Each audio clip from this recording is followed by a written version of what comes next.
All right, so now it's about a week before the event.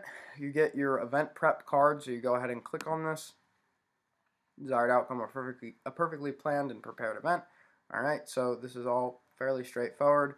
Look through your planning form. It's very important that you at least look at everything that you already have planned because you're going to call the client and you want to make sure you know what you're talking about. So look through your planning form, look through your timeline to make sure that you're up to speed on remembering exactly what's going on with the wedding. So you look through it, boom, boom. Call the client to say hello, finalize any loose ends. So let's say you never got a parent dance or something, get it now, and go over the timeline. Log this call in DJ Event Planner. So this is just good customer service. Calling the client to say hello about a week before the wedding, it just shows that you care. It shows that you're thinking about them. It'll strengthen that relationship, and it lets you make sure that there's no planning mistakes if you go over things with them really fast. So log that in DJ Event Planner and check this off. Print your forms and place them in a binder and timeline. Forms, timeline, place, and binder. Very important, especially for us DJs. If you're walking around with just a stack of papers, it looks very unprofessional. So put them in a binder. Boom. Print forms and timeline for your assistant. So you want 2 copies of this stuff for your assistant. Boom. Okay.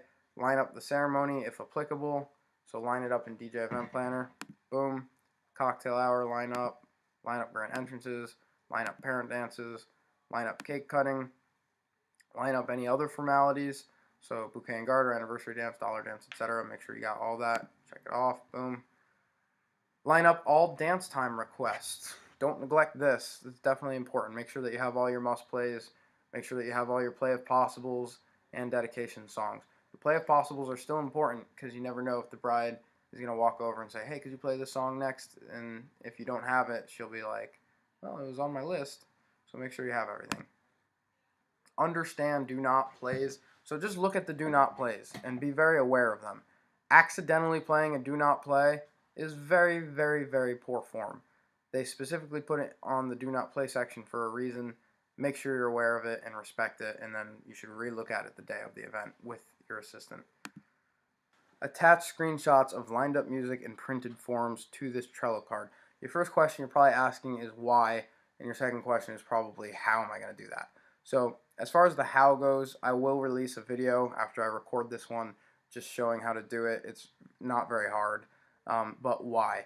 So if you remember from our hourly meetings, we initially wanted everyone to come in physically into the building so that everyone could line up their music and print their forms and all that stuff. And you're still more than welcome to do that, but this is kind of a compromise. It lets you do all of this from the comfort of your home rather than making you drive all the way to Clifton Park.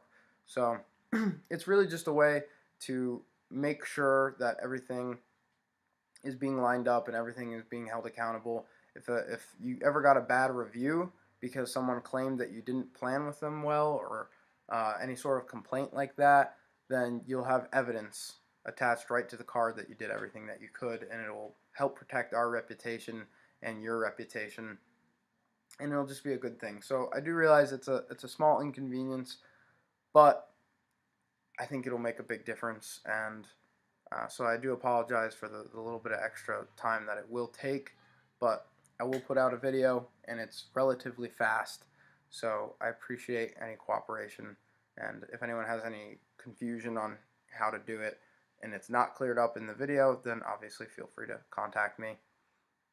So once you've attached screenshots of lined up music and printed forms, go ahead and check this off.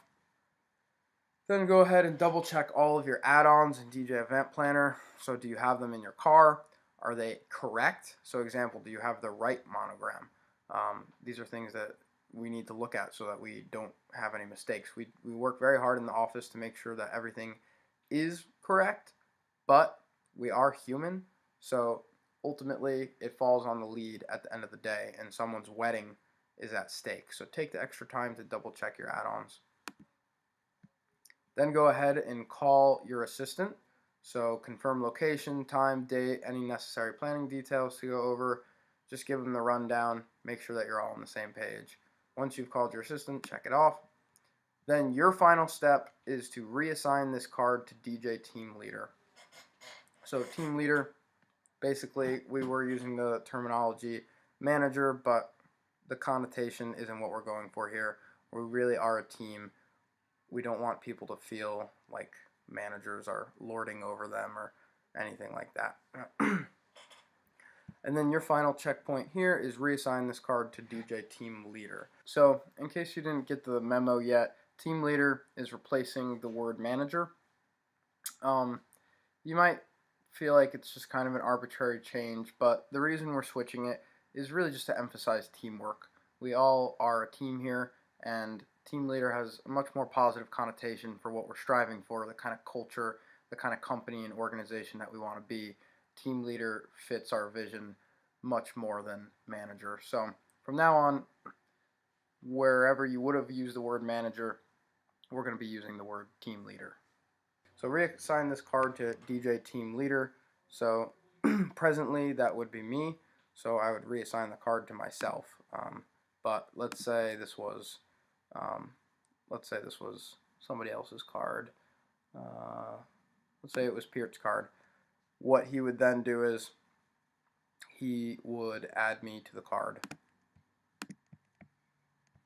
And then check this off. Boom.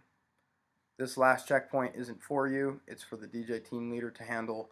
They're going to take all those associated vendor contacts that you filled out and shoot over timelines so that everyone is on the same page. So once you are done with all of these, minus this checkpoint, you can go ahead and move this to the holding tank because you're waiting for the team leader to take it from there. Once the team leader checks it off, it'll be moved to desired outcome achieved. So hope that all made sense. I know it's a lot of info. It's really the stuff that we're doing anyways. But if there are any questions, as always, feel free to contact me.